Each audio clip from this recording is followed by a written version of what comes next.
Good morning, YouTubers. I wanted to talk to you today about the very first principles of the Bible, involving the first thing that God has to say to you.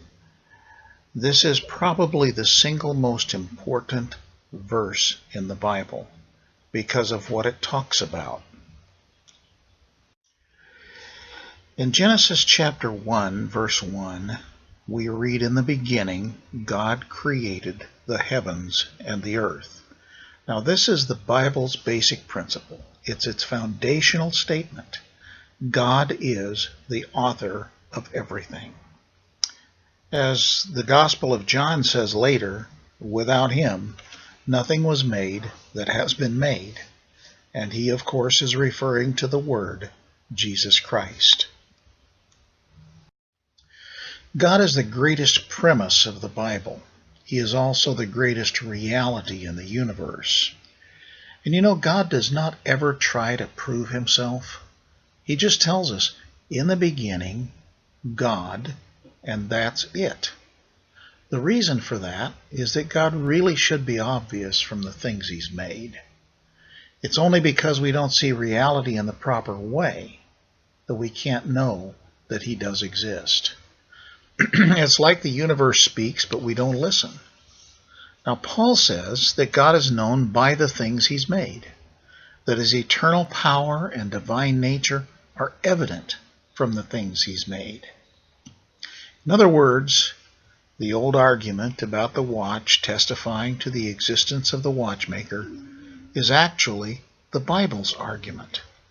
And the most important thing to understand about this is that if you look into the heavens, you'll see the heavens declare the glory of God.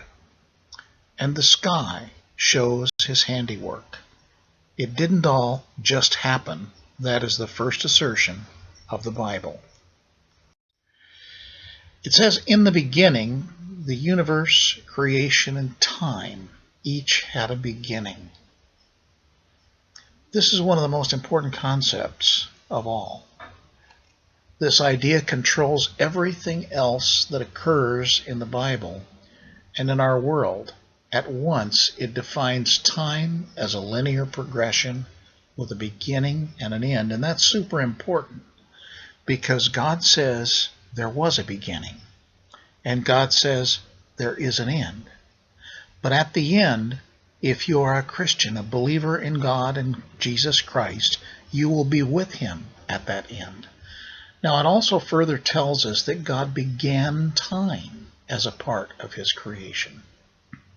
So time has an end in one sense as well.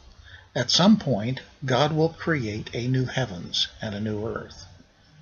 Now, nobody really knows how that will affect the current reality of time, but the Bible often does make a distinction between time and eternity. And it also tells us, for example, in one of the great passages of the Bible, that he is the first and he is with the last. So at some point in time, there was only God, but at the end, there will be God and others. Now, God literally made everything. Everything that exists is from the hand of God. It wasn't there before, and he made it happen. We don't know the exact mechanisms, and they're not even revealed to us in Genesis. In fact, if you look back at the book of Genesis, you'll find, and the following chapters, you'll find that when he creates, some of the creation seems to have just appeared. Other parts of the creation he made with his own specific hands. What God made includes all the things in the universe, known and unknown, and all the mechanisms that make them work. God does not specify when this happened. Interestingly enough, every effort at determining when things started has been modified many times. Of course, you have the old argument that the Bible talks about a 6,000 year ago creation. But that's not really true. God does not specify the time.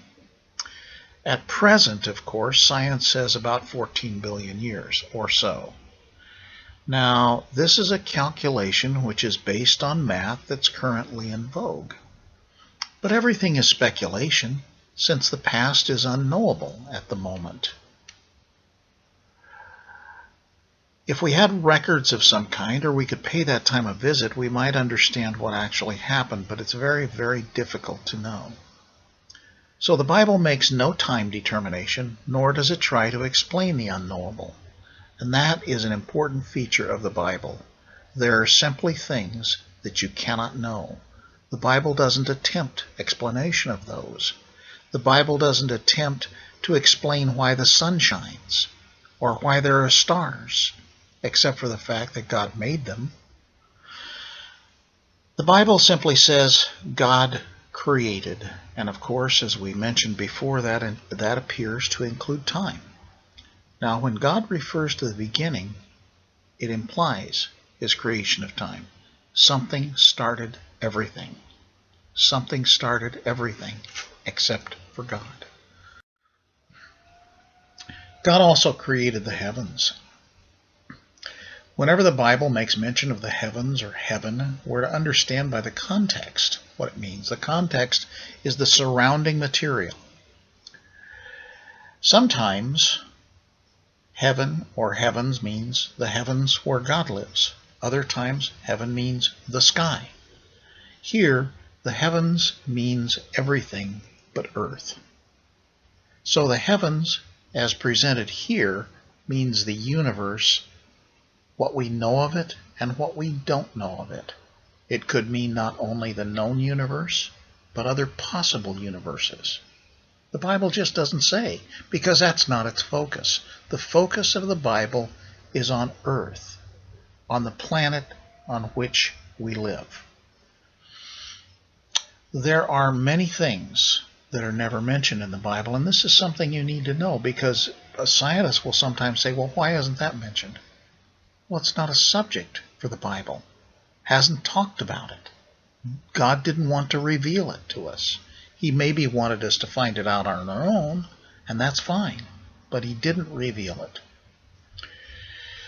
As I said, there are many things never mentioned in the Bible, but which we think about because speculation, invention, and the desire to discover are all inherent in the human mind. But what the Bible does say is God created the heavens.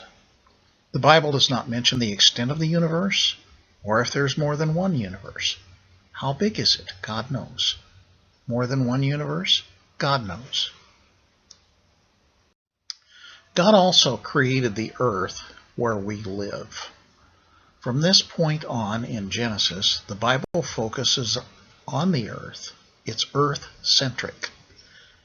Then it focuses on life, then on mankind, eventually on a man who founds a nation, that's Abraham and the Hebrew nation, then on that nation, then on the history of that nation, and finally on the Lord of glory, Jesus Christ.